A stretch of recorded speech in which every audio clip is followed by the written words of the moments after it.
Welcome back, everyone. Reap the Harvest live. It is Momentum Monday. We've got the lovely Kelly in the house today. She made it. Live. Live in the mix. What's going on, you two? What's up, Patty Pat? Oh man, where are the kids? They're not going to rip apart the set while you guys are sitting down? We got a nanny a couple days a week. That's beautiful. Keep our sanity. Well, that's good. It gives you a little more you time. So the momentum is flowing. I've been up since like 5 a.m. cranking. What about you?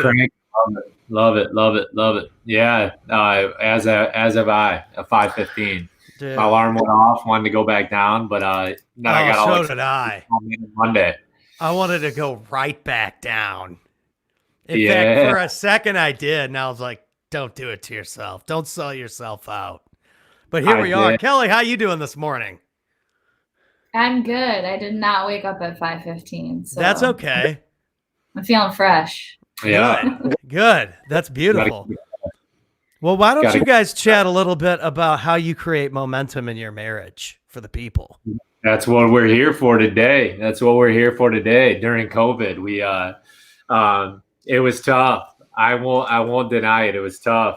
But Kelly is without a doubt my most favorite human being in the entire world. She is the shining star in our marriage. She is phenomenal in everything she does, and probably one of the smartest human beings I've ever met.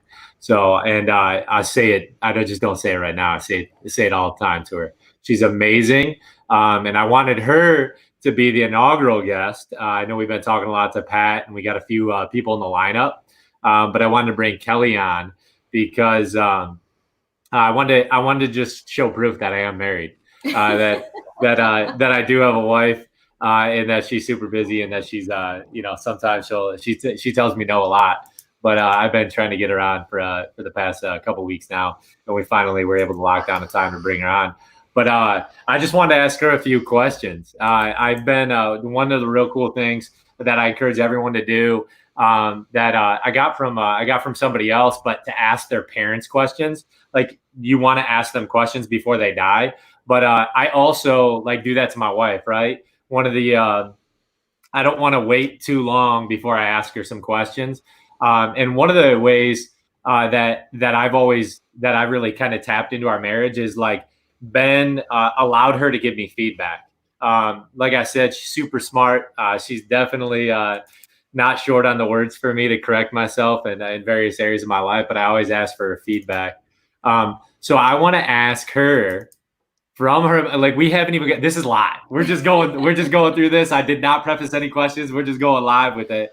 But Kelly, the one thing I want to ask you, how do you think we got through COVID? Number one, do you think we did it well? If you had to grade it on a scale of 1 to 10, where do you think we're at as far as our marriage? Do you think we're building momentum, or we got a lot of work to do? Or just to kind of explain maybe some of the processes we took. I feel like we did really well. We made some really good decisions, and I love her. I locked in to her, but I'll let her speak. So Kelly, you can be brutally honest. It sucks. You got to tell the people, but let them know. How do we do? How do you think we did? Do we have momentum? We have momentum. First of all, we're not through COVID yet. We're still in COVID and still surviving COVID. So we're there. But I think we've done a lot of learning along the way. So that's been good. Mm-hmm. Really, we started out being pretty structured and just disciplined because, boom, I'm working from home. And guess what? Our kids are home too. And Matt's always home. But now everybody else is home with him. I don't work. Just stay at home, Dad. Well, no, but you're working from home always. Now we're just all with you. And so we had to be really structured about that. I need to get work done. He needs to get work done. And the kids can't manage themselves. So we kind of initially just took shifts, and it worked pretty well. But some days it did not. And so we've just kind of been adjusting day by day, need by need, kid by kid. When Matt has stuff that he has to do and he's kind of working all day, then, I'm on call with the kids and vice versa. If I have a call that I have to make, then Matt's on call. And that's why some of the kids have made appearances in this podcast, because sheer necessity. But I think overall we've done really well, even when we've had really hard days. One thing that I appreciate about Matt is he's a very good communicator, even if I'm not. And so he checks in, he kind of evaluates, he's in his head a lot about things. And so he's constantly checking in on me, what I need, what will work better for us together. That kind of led to our decision of bringing someone on part-time to help us out during the week, just because we needed, 10 hours a week that we could just both be working and not having the flip of schedules. But overall, I think we're good, even on the hard days. Like I said, I still love this guy, still like him. I'll keep him for a little bit longer. And when you have the team as your motivating factor, like we're in it together, it's not me trying to do something and him trying to do something, it's us together. It really helps, I think, push us forward and structure and run our family. It's awesome. I was thinking that team element too. I was thinking of I'd watched a couple episodes of the Michael Jordan documentary and then quickly shut it off. I've been trying to take TV out of my diet. I just my perspective on putting my face in front of the boob tube. I got a lot of other things that I can do. Don't love that phrase. Oh yeah, terrible. But anyways, when I put my face in front of the television, I just feel like that there's a lot of other opportunities that I'm actually missing out on. But one of the things Michael Jordan said is that there's no I in see, but there's an I in win, right? And I just think in terms of how important the team is, and how you treat your marriage as a team. And I just my marriage is so important to me, and that's why I'm so excited to bring on Kelly and just show her face. And we're going to grow through this together. I plan on doing these podcasts for a long time, just because I like showing the perspective and the transparency, right? Everything is not beautiful. I got kids running in sometimes on the podcast, and it's just the course of our life. Definitely while we're going through COVID, we just have to adapt. We have to pivot. We have to put chocolates or almonds in our chocolate. How do we do that? We gotta stay disciplined in other areas. And I think, one of the areas that Kelly and I have stayed disciplined is our spiritual life. We take that utmost importance. My dad calls it the triangle. We're at the end of the triangle, but there's one continuous motion in that triangle, or we're both seeking God. So God is a huge reflection. I know everyone listening in is not gonna, be on the same wavelength in the spiritual factor or even think that. And I'm not saying you're not a good person if you're not in a good marriage if you don't think that way. That's just the way we have really taken on our approach as far as how we want to come together. We want to come together spiritually and kind of be on that same wavelength as we parent our children. But the one thing, it's always, feedback is always so important to me. And definitely Kelly's feedback is the most important thing to me on a daily basis.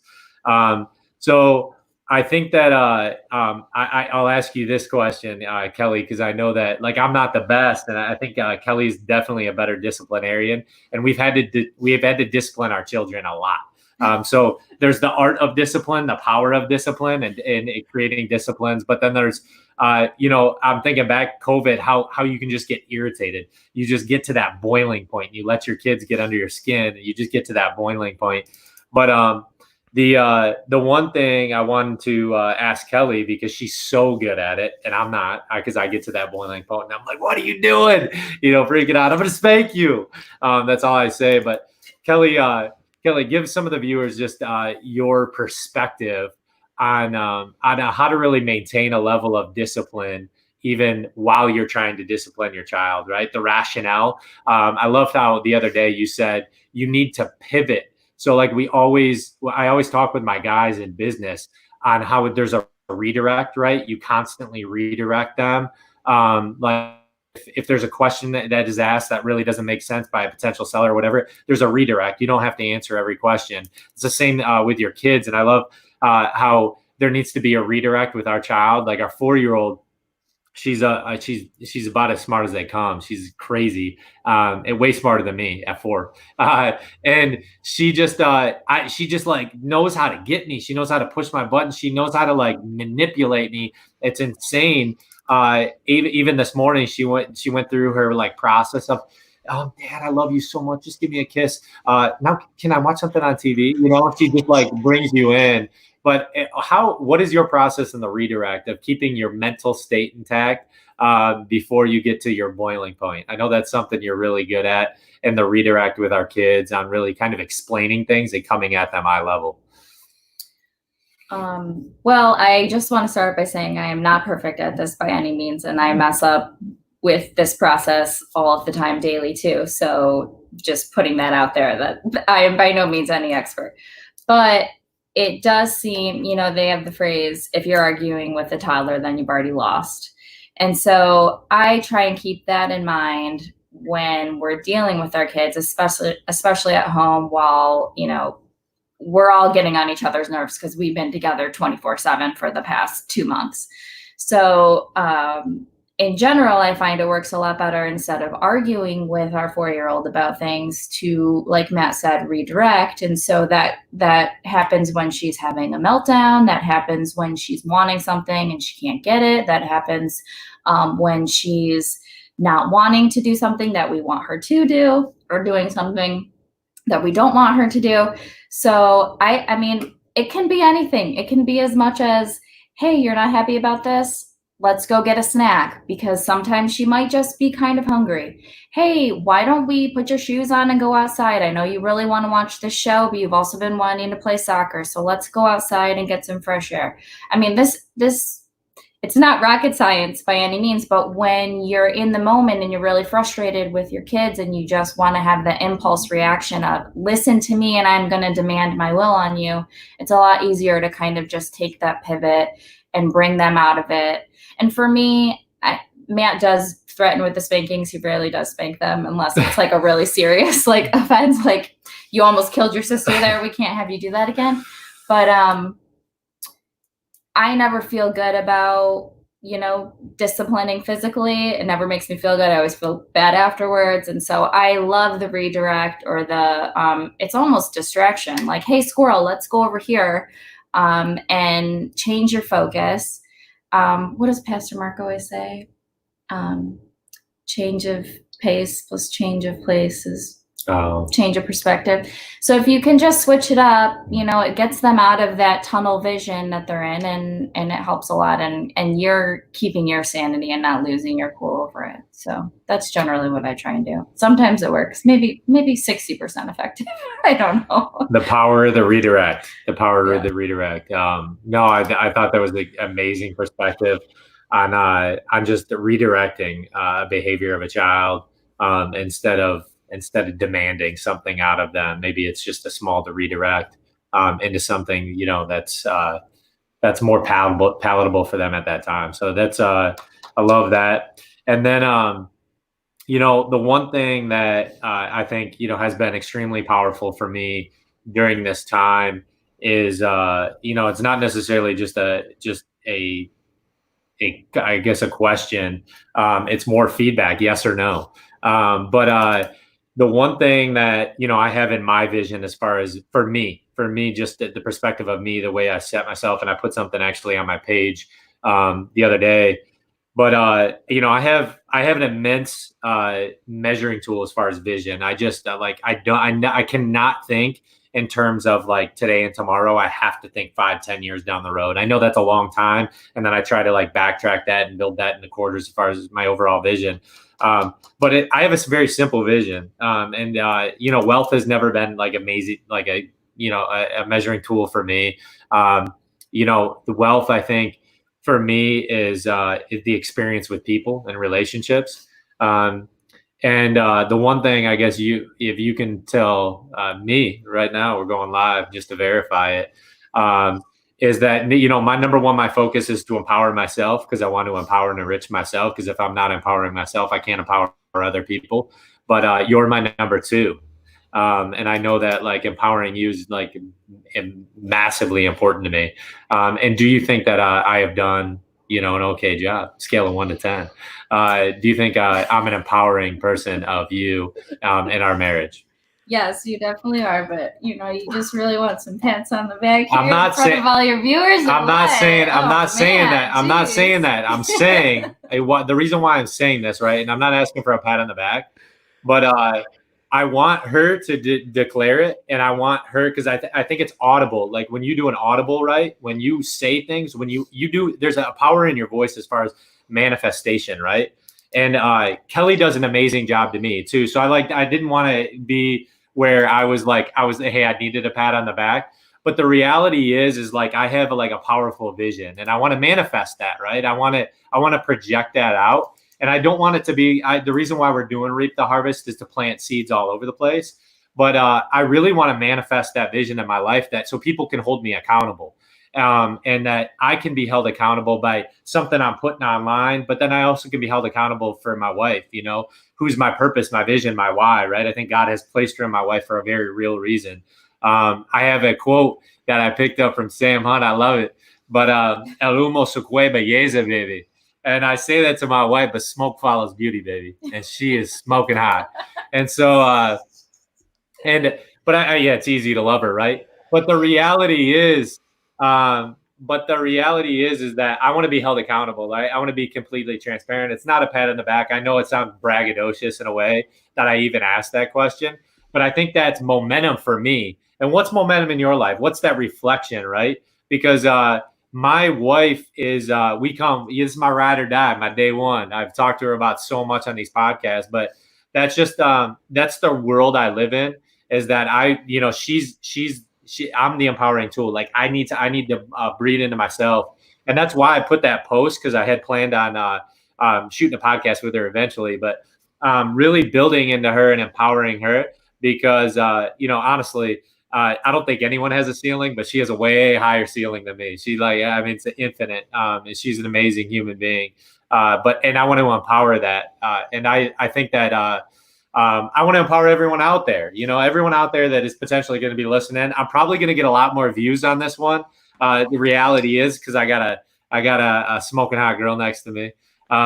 So it makes it a little bit easier as far as viewership.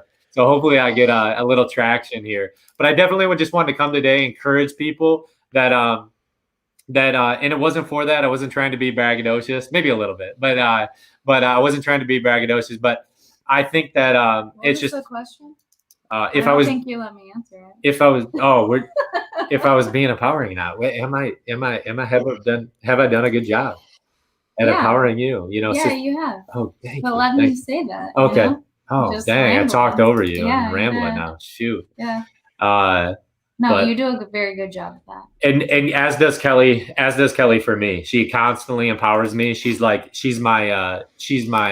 source. She's my foundation. And we do this together. We do life together. So that's where I get my energy, though, my focus, my vision, my drive on a daily basis to even do something like this, which is super uncomfortable, right? This isn't like something that it just comes natural to hop on live and kind of share our story and our vision and our mission together, and kind of our family core values, which we can dive into at a later date. But thank you, Kelly, for hopping on. I don't want to take up too much of the afternoon, but I wanted to show the world that you do exist. Great job, Kelly. Great job. Way to get in there.